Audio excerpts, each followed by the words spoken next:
morning, everyone. This is OFW Runner, day 67.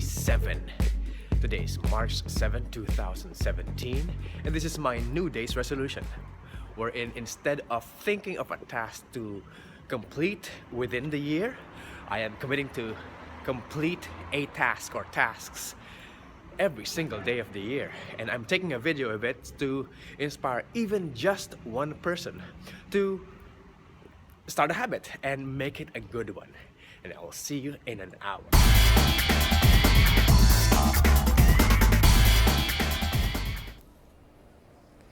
Welcome back. This is OFW Runner JP. Yes, that's 1 hour of walking, and today we will talk about the sacrifice phase. Ito, hindi na kailangan ng introduction.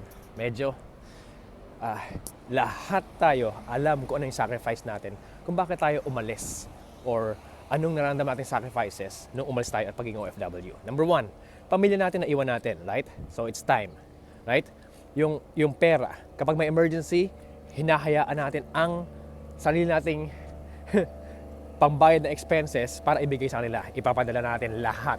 Dahil emergency right? Naiintindihan natin yan. Lahat nangyari na yan sa atin. Pag OFW ka, nangyari na sa atin. So kung bago kang OFW, expect mo yan. So, and i-expect mo na magkakaroon ka ng discrimination sa ibang bansa. Alam naman natin na yung mga Pilipino medyo tinitingnan, mababa ang tingin nila na hindi pwedeng, dahil wala kang pinag-aralan kung sakaling hindi ka graduate ng college, gano'n, or unskilled yung sorry, nag-burp ako, unskilled yung kinuha mong trabaho. For example, yun nga, domestic helper, right? In different case naman sa mga professional OFWs, pero usually discrimination na nakukuha nilang mga problema, right? Homesickness, grabe. Mas gusto mo pang magtrabaho kaysa umuwi, kasi mas mahaba ang gabi kaysa sa umaga. Sa umaga, kumakayod ka, nagpapahirap ka, pero pagdating sa gabi, ikaw lang mag-isa, mas humahaba ang oras. At mas parang hindi mo kaya. Grabe, pinagpapawisan ka ha. Dugo, pawis ang nangyayari sa buong umaga. Pero sa gabi, luha na mas matindi pa sa dugo at pawis mo kaya ng umaga. Sacrifice. Maraming sacrifices na pwede kong masabi. Hope you can put it on the comment section. Kasi sa sobrang dami, hindi ko maililista.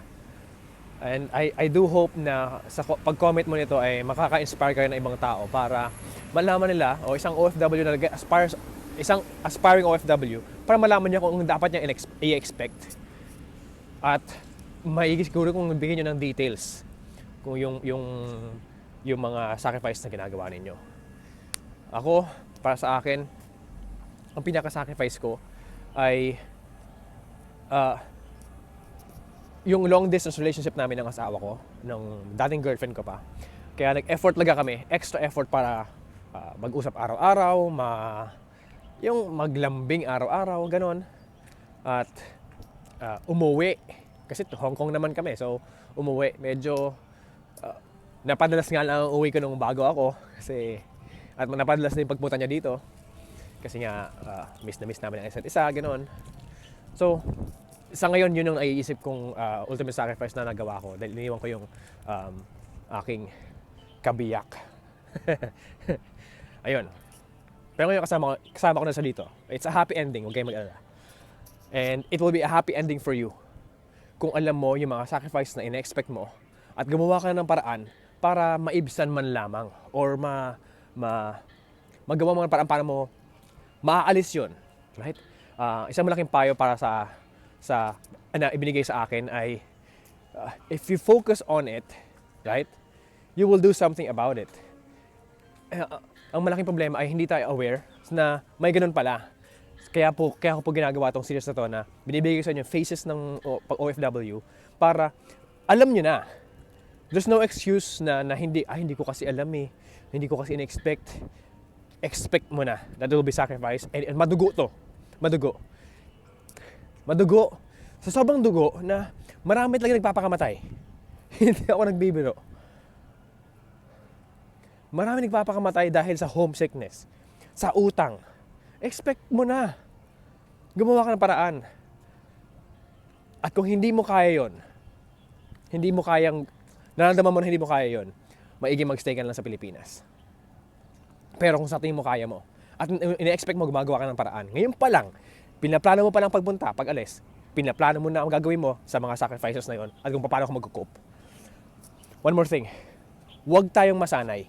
Huwag tayong masanay sa ibang bansa. Sapagkat uuwi ka pa rin.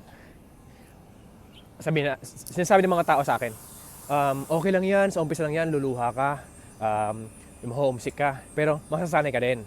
Ang pinakamalaking payo ko, huwag kang masanay. Bakit? Kapag sanay ka, gugustuhin mo nang magstay doon. Kasi sanay ka na eh.